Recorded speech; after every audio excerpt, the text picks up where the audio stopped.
Hello friends, welcome to Prashant IAS. So friends, इस class में हम बिल्स यानी कि विधेयक के बारे में चर्चा करेंगे। तो इस क्लास में मैं आपको सबसे पहले यह पढ़ाऊंगा कि विधेयक कितने प्रकार के होते हैं। उसके बाद फ्रेंड्स, हम एक एक कर सभी विधेयकों पर, सभी बिल्स पर डिटेल में चर्चा करेंगे। उसके बाद इन सभी विधेयकों को यानी कि बिल्स को हम बहुत सारे पैरामीटर्स पर कंपेयर करेंगे, जैसे कि किसी विधेयक को संसद के किस सदन में प्रस्तुत किया जा सकता है, पेश किया जा सकता है।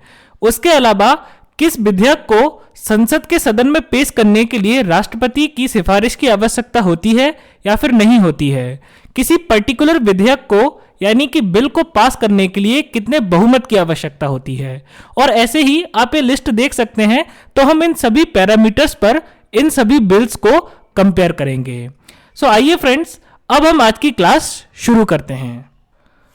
सो फ्रेंड्स, सबसे पहले मैं आपको बता दूं कि विधेयक टोटल 5 प्रकार के होते हैं, यानी कि there are 5 types of bills. तो विधेयक का सबसे पहला प्रकार होता है ऑर्डिनरी बिल, यानी कि साधारण विधेयक। उसके बाद आता है मनी बिल, यानी कि धन विधेयक। उसके बाद आता है फ्रेंड्स फाइनेंस बिल कैटेगरी 1, यानी कि वित्त विधेयक श्रेणी 1। इसे हम फाइनेंस बिल कैटेगरी ए भी कह सकते हैं। उसके बाद आता है friends finance bill category 2, okay. इसे हम फाइनेंस बिल कैटेगरी बी भी कह सकते हैं, जिसे हम हिंदी में कहेंगे वित्त विधेयक श्रेणी 2। फ्रेंड्स, इस टेबल में मैंने वित्त विधेयक श्रेणी 2 को इसलिए नहीं लिखा है क्योंकि इन सभी विधेयकों को समझाने के बाद मैं आपको वित्त विधेयक श्रेणी 2 के बारे में अलग से समझाऊंगा। और उसके बाद हमारे पास लास्ट टाइप का जो बिल होता है उसे कहते हैं कॉन्स्टिट्यूशनल अमेंडमेंट बिल, यानी कि संवैधानिक संशोधन विधेयक, ओके। तो ये टोटल 5 टाइप के विधेयक हमारे पास होते हैं।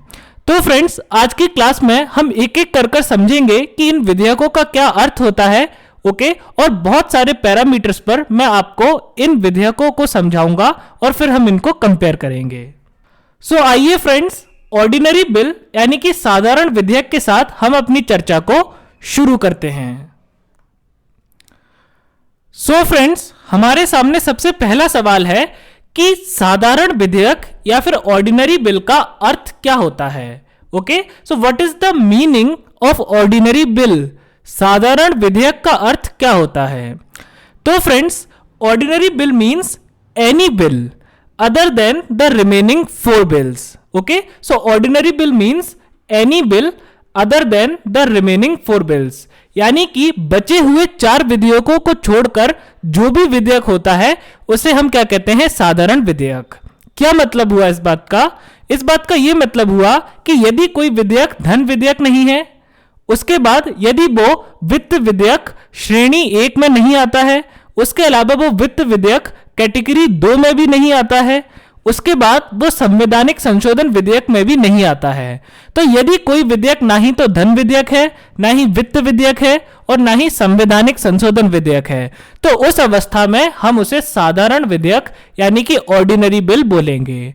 तो ऑर्डिनरी बिल का मतलब है any bill other than the remaining 4 bills, यानी कि बाकी के 4 बचे हुए विधेयकों को छोड़कर जो भी विधेयक होगा, ओके। बाकी के 4 बचे हुए विधेयकों को छोड़कर जो भी विधेयक होगा उसे हम ऑर्डिनरी बिल यानी कि साधारण विधेयक कहेंगे। उसके बाद फ्रेंड्स, जैसे कि मैंने आपको पिछली कक्षाओं में समझाया था कि हमारा जो पार्लियामेंट है यानी कि हमारा जो संसद है उसके 2 सदन हैं। कौन कौन से हैं संसद के 2 सदन? लोकसभा और राज्यसभा। तो चूंकि कानून बनाना किसका कार्य है? संसद का कार्य है। तो कानून वास्तव में संसद के ये दोनों सदन ही तो बनाते हैं, लोकसभा और राज्यसभा। तो किसी भी विधेयक को इन दोनों सदनों में ही पेश किया जा सकता है, इन दोनों सदनों में ही प्रस्तावित किया जा सकता है। तो हमारा दूसरा पैरामीटर ये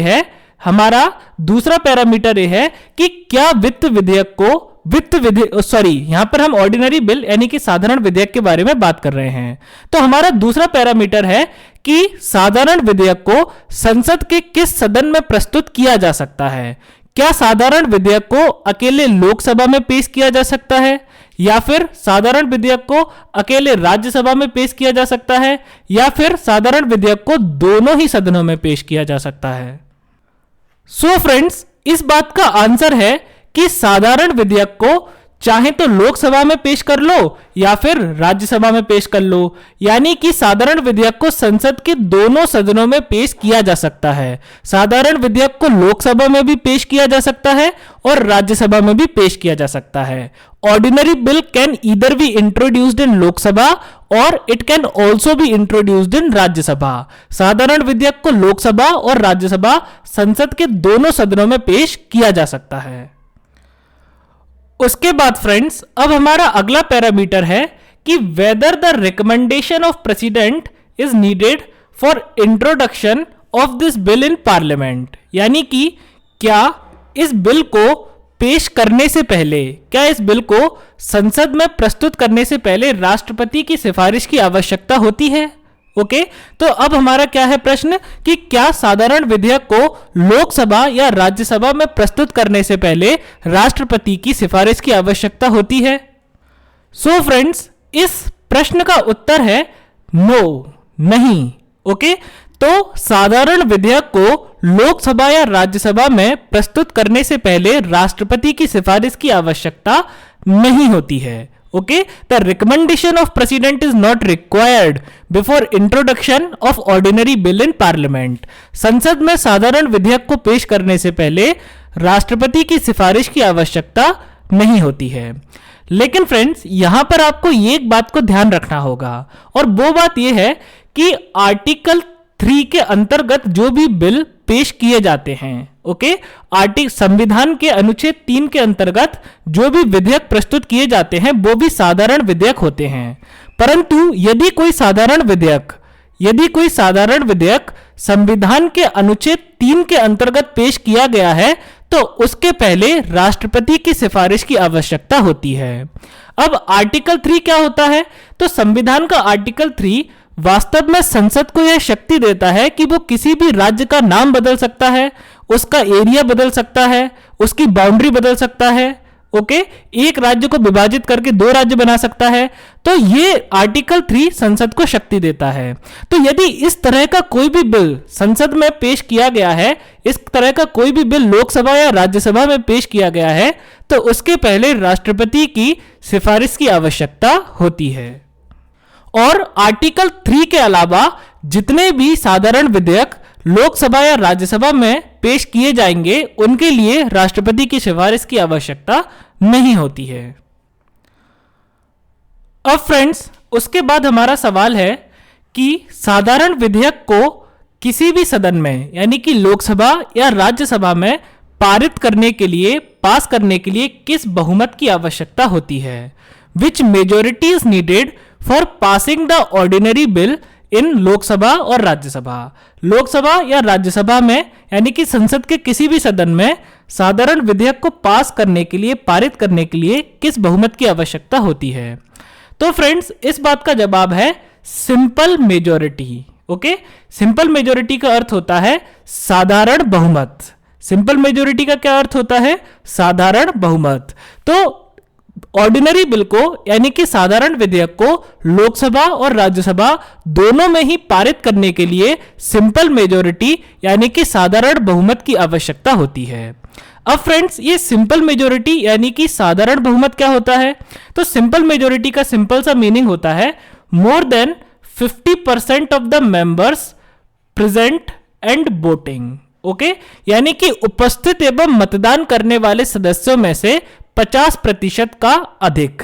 ओके, उपस्थित एवं मतदान करने वाले सदस्यों के 50% से अधिक। ओके, अब यदि आप साधारण बहुमत यानी कि सिंपल मेजोरिटी को डिटेल में पढ़ना चाहते हैं तो पॉलिटी की स्टार्टिंग क्लासेस में ही मैंने बहुमत पर, मेजोरिटी पर एक डेडिकेटेड लेक्चर बनाया हुआ है, तो आप उस लेक्चर को जाके देख सकते हैं। उसके बाद फ्रेंड्स, हमारा अगला पैरामीटर है कि विच house has more power in respect of ordinary bill, यानी कि साधारण विधेयक के मामले में लोकसभा और राज्यसभा में से किस सदन के पास अधिक शक्ति है। ओके, तो इस विधेयक को पारित करने के लिए किस सदन को अधिक शक्ति प्राप्त है, लोकसभा को अधिक शक्ति प्राप्त है या फिर राज्यसभा को अधिक शक्ति प्राप्त है। तो यहां पर भी तीन केसेस बन सकते हैं। पहला केस हो सकता है कि लोकसभा को राज्यसभा से अधिक शक्ति प्राप्त है, दूसरा ये बन सकता है कि राज्यसभा को लोकसभा से अधिक प्राप्त है, और तीसरा ये बन सकता है कि लोकसभा और राज्यसभा को बराबर शक्ति प्राप्त है। तो फ्रेंड्स, इस सवाल का जवाब ये है कि साधारण विधेयक यानी कि ऑर्डिनरी बिल के मामले में, साधारण विधेयक यानी कि ऑर्डिनरी बिल के मामले में जितनी शक्ति लोकसभा को प्राप्त है, बिल्कुल उतनी ही शक्ति राज्यसभा को भी प्राप्त है। In the matter of ordinary bill, Rajya Sabha and Lok Sabha both the houses of parliament has equal powers. Okay, यानी कि साधारण विधेयक के मामले में लोकसभा और राज्यसभा दोनों को बराबर शक्ति प्राप्त है। अब फ्रेंड्स, जैसे कि मैंने आपको बताया कि साधारण विधेयक के मामले में लोकसभा और राज्यसभा दोनों को बराबर शक्ति प्राप्त है, यानी कि किसी भी साधारण विधेयक को केवल तब पास किया जा सकता है जब दोनों सदनों की मंजूरी मिल जाए, यानी कि जब उसे लोकसभा भी पारित कर दे और उसे राज्यसभा भी पारित कर दे। लेकिन फ्रेंड्स, मान के चलिए कि यदि कभी ऐसा हो जाए कि किसी साधारण विधेयक के मामले में लोकसभा और राज्यसभा में कोई मतभेद हो जाए, यानी कि उस विधेयक को पारित करने में दोनों सदनों के बीच में गतिरोध आ जाए, दोनों सदनों में डेडलॉक हो जाए। ओके, तो क्या होगा यदि किसी साधारण विधेयक को पास करने में लोकसभा और राज्यसभा के बीच में कोई गतिरोध उत्पन्न हो जाए, उनके बीच में डेडलॉक क्रिएट हो जाए। अब गतिरोध कैसे उत्पन्न हो सकता है? जैसे कि मान के चलिए लोकसभा ने किसी साधारण विधेयक को पास कर दिया। ओके, अब राज्यसभा उस साधारण विधेयक को पास करने के लिए तैयार नहीं है। राज्यसभा का कहना है, और या फिर ऐसा हो सकता है कि मान के चलिए कि लोकसभा ने साधारण विधेयक को पास कर दिया, अब राज्यसभा जो है वो इस साधारण विधेयक के कुछ पॉइंट्स, कुछ बिंदुओं से सहमत नहीं है, लेकिन लोकसभा भी उन बिंदुओं को, उन पॉइंट्स को हटाने के लिए तैयार नहीं है। यानी कि हम सीधी भाषा में कहें तो लोकसभा और राज्यसभा के बीच में, लोकसभा और राज्यसभा के बीच में इस साधारण विधेयक को लेकर एक मतभेद हो गया है। लोकसभा कुछ और कह रहा है, राज्यसभा कुछ और कह रहा है। तो इस केस में, इस अवस्था में क्या होगा? तो इस केस को हम कहते हैं डेडलॉक, यानी कि गतिरोध। तो फ्रेंड्स, इस केस में दोनों सदनों की ज्वाइंट सिटिंग यानी कि संयुक्त बैठक बुलाई जाएगी। ओके, तो यदि लोकसभा और राज्यसभा के बीच में किसी साधारण विधेयक को लेकर गतिरोध उत्पन्न हो गया है, तो फिर लोकसभा और राज्यसभा दोनों सदनों की संयुक्त बैठक यानी कि ज्वाइंट सिटिंग बुलाई जाएगी, और फिर उस संयुक्त बैठक में यह निर्धारित किया जाएगा कि साधारण विधेयक को पारित करना है या फिर इसे निरस्त करना है। अब संयुक्त बैठक या ज्वाइंट सिटिंग में क्या होता है?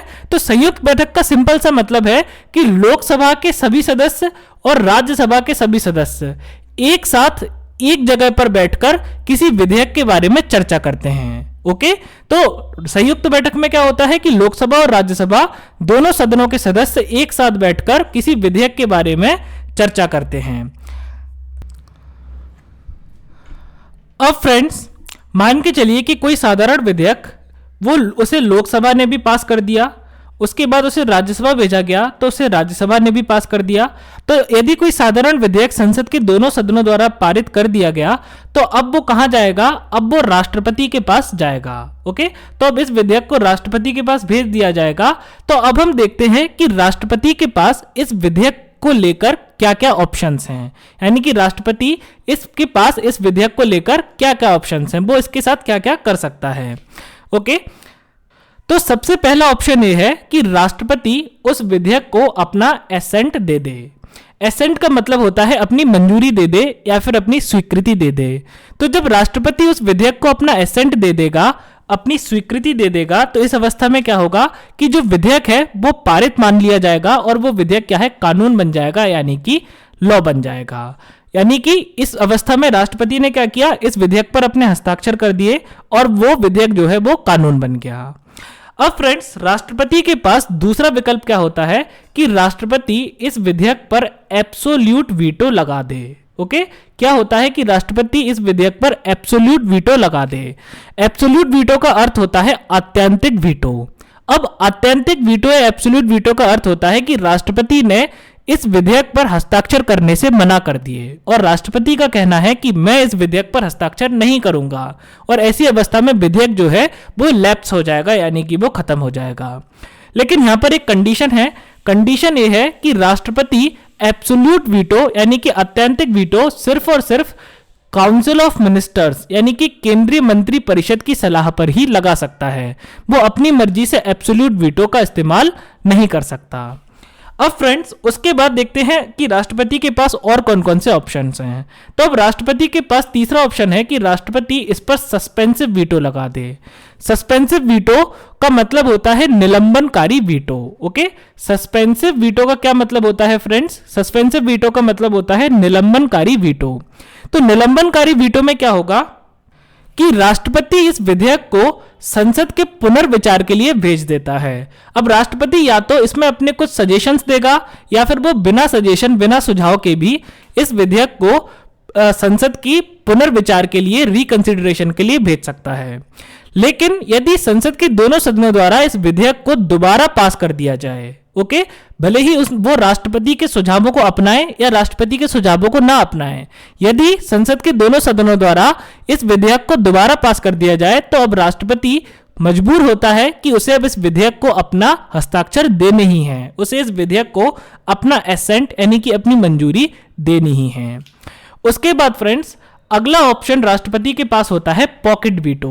पॉकेट वीटो को हम जेबी वीटो भी कहते हैं। ओके, अब पॉकेट वीटो में क्या होता है? पॉकेट वीटो का मतलब जैसे कि आप सब जानते होंगे पॉकेट मतलब क्या होता है? जेब।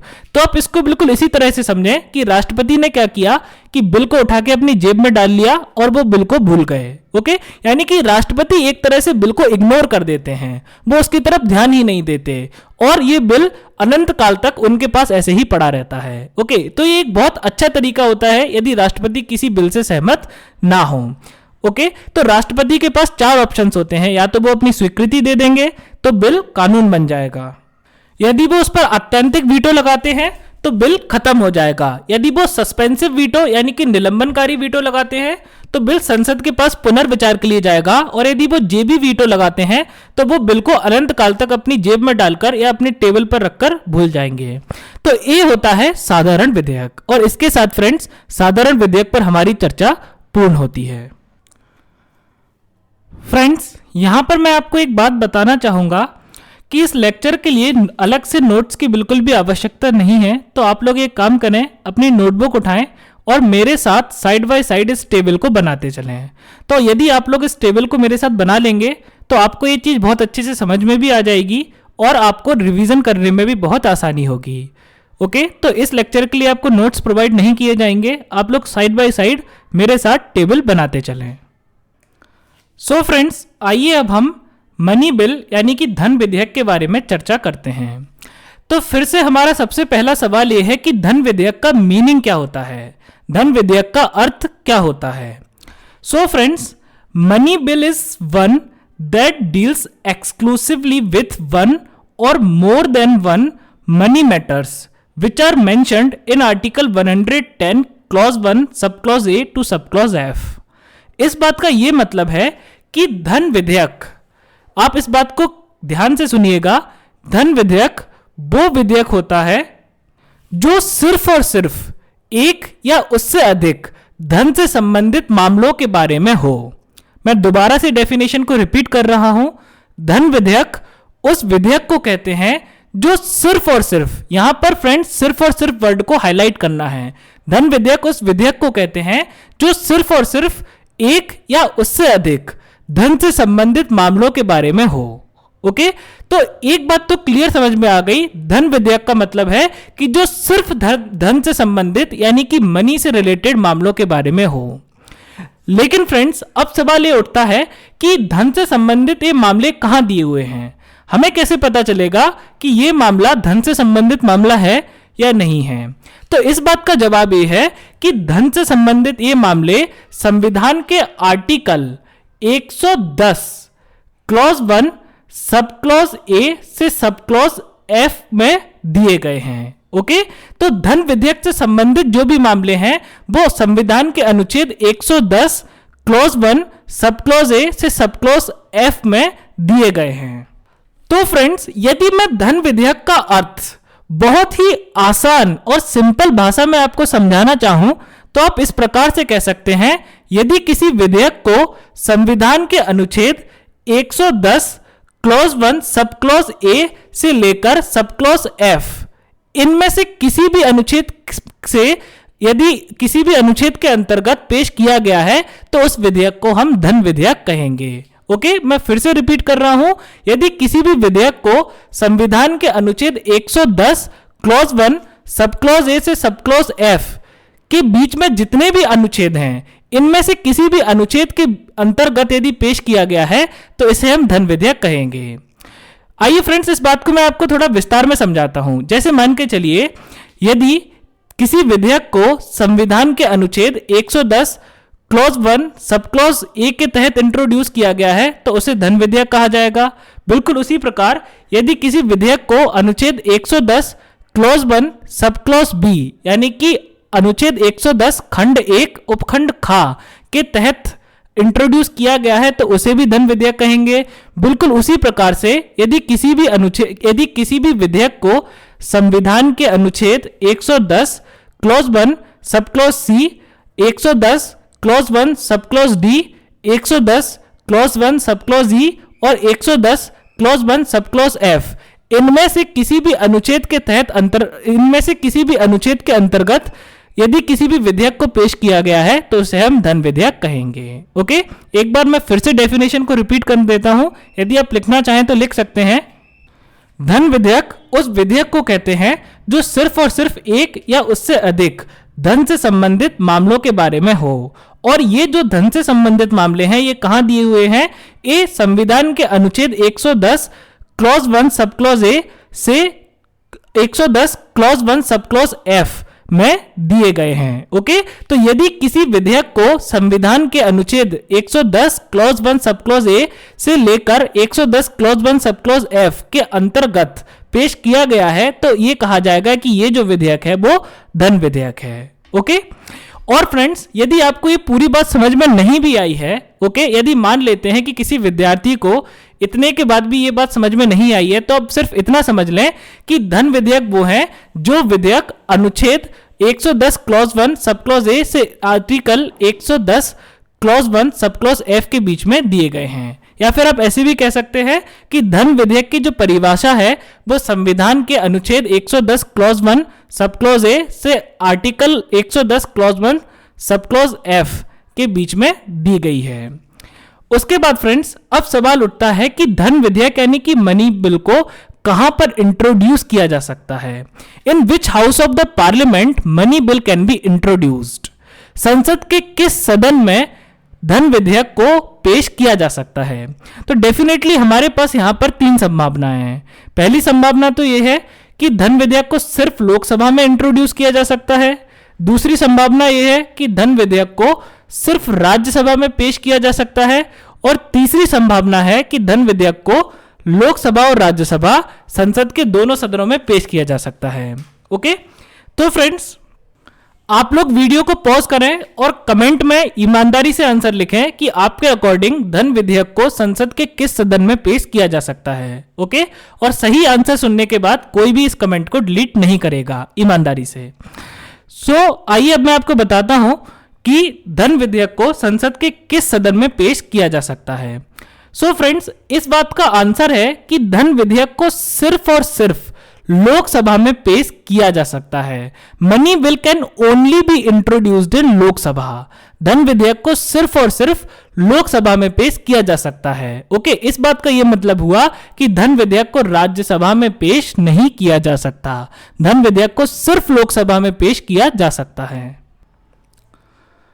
अब फ्रेंड्स, उसके बाद हमारा अगला सवाल है कि whether the recommendation of president is needed for introducing this bill in Lok Sabha or not.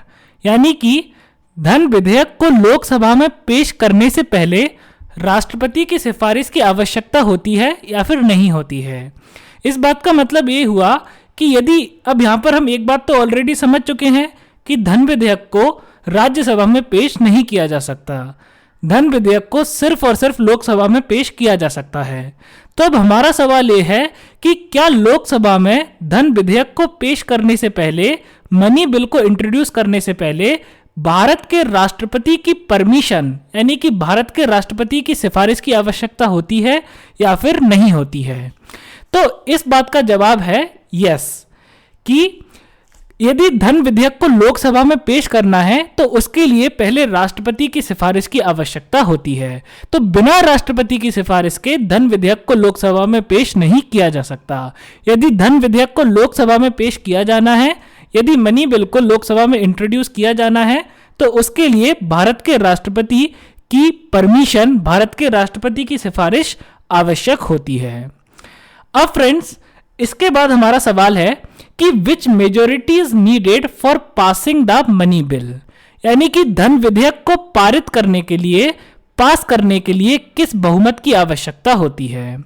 तो फ्रेंड्स, यहां पर भी आंसर वही है कि धन विधेयक को पास करने के लिए सिंपल मेजोरिटी यानी कि साधारण बहुमत की आवश्यकता होती है। ओके, तो साधारण बहुमत क्या होता है, सिंपल मेजोरिटी क्या होती है? तो ये मैं आपको अभी अभी बता चुका हूं, more than 50% of the members present and voting, यानी कि उपस्थित एवं मतदान करने वाले सदस्यों में से उपस्थित एवं मतदान करने वाले सदस्यों के 50% से अधिक का बहुमत। ओके, तो मनी बिल यानी कि धन विधेयक को पारित करने के लिए भी सिंपल मेजोरिटी यानी कि साधारण बहुमत की आवश्यकता होती है। इसके बाद फ्रेंड्स, अब हमारा अगला सवाल है that which house has more power in the matter of money bill, यानी कि धन विधेयक के मामले में किस सदन को अधिक शक्ति प्राप्त है? और डेफिनेटली यहां पर भी 3 केस बन सकते हैं। तो पहला केस तो यह होगा कि लोकसभा को राज्यसभा से अधिक शक्ति प्राप्त है। दूसरा केस ये हो सकता है कि राज्यसभा को लोकसभा से अधिक शक्ति प्राप्त है। और तीसरा केस हो सकता है कि राज्यसभा और लोकसभा को बराबर शक्ति प्राप्त है। अब फ्रेंड्स, यदि आप ये पॉइंट नंबर 2 देखें तो यहां पर क्लियरली मैंने आपको बताया है कि धन विधेयक को सिर्फ और सिर्फ लोकसभा में पेश किया जा सकता है, यानी कि धन विधेयक को राज्यसभा में पेश तक नहीं किया जा सकता।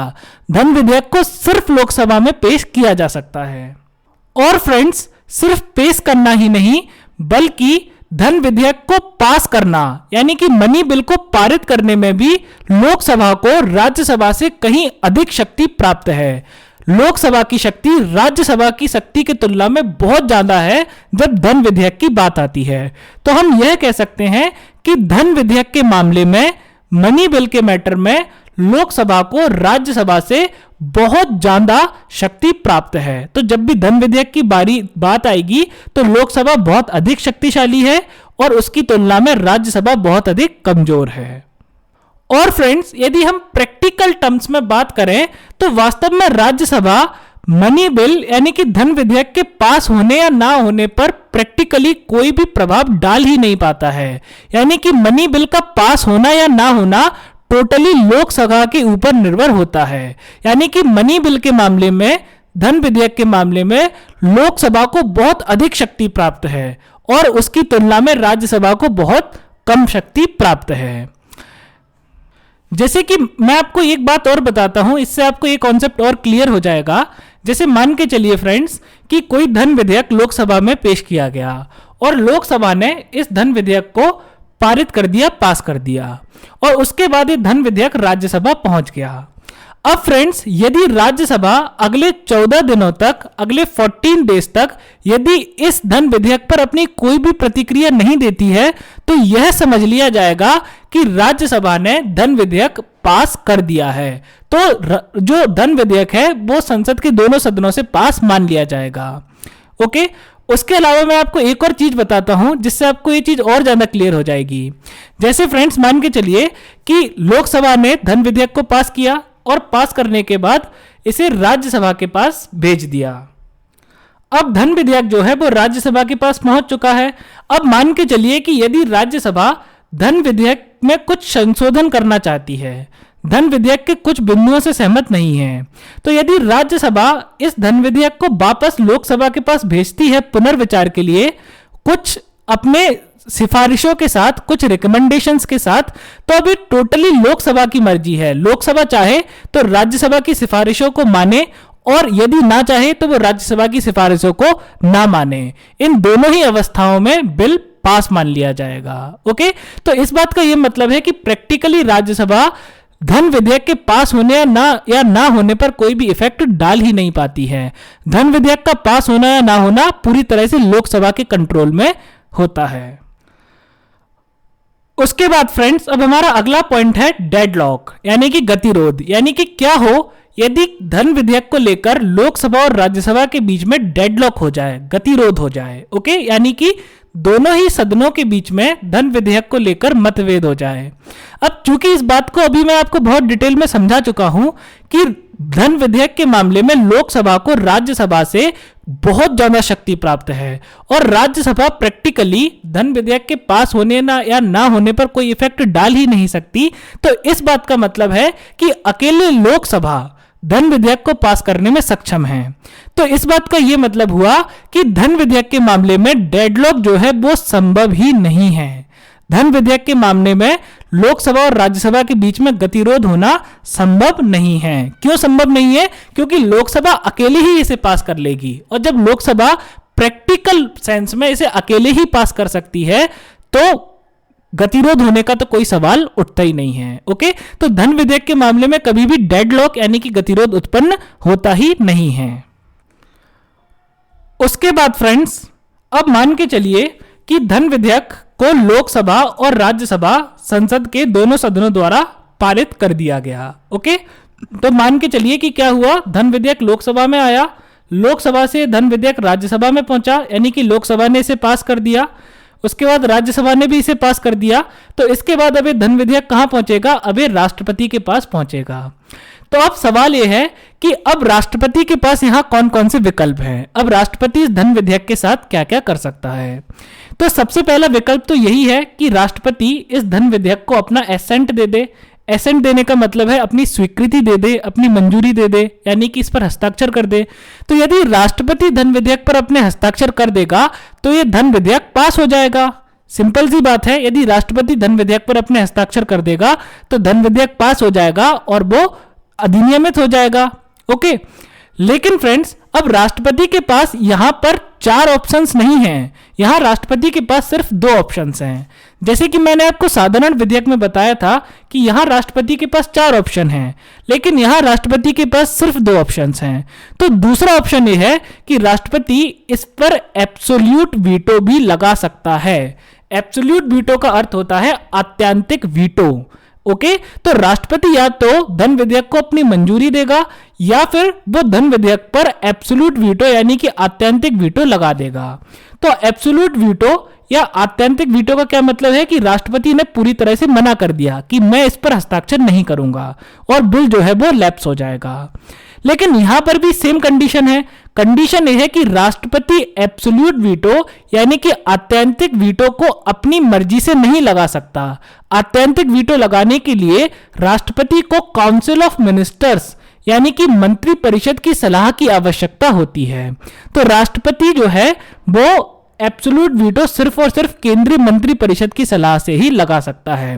तो जब धन विधेयक लोकसभा और राज्यसभा से पास होने के पास राष्ट्रपति के पास पहुंचता है तो राष्ट्रपति के पास सिर्फ 2 विकल्प होते हैं।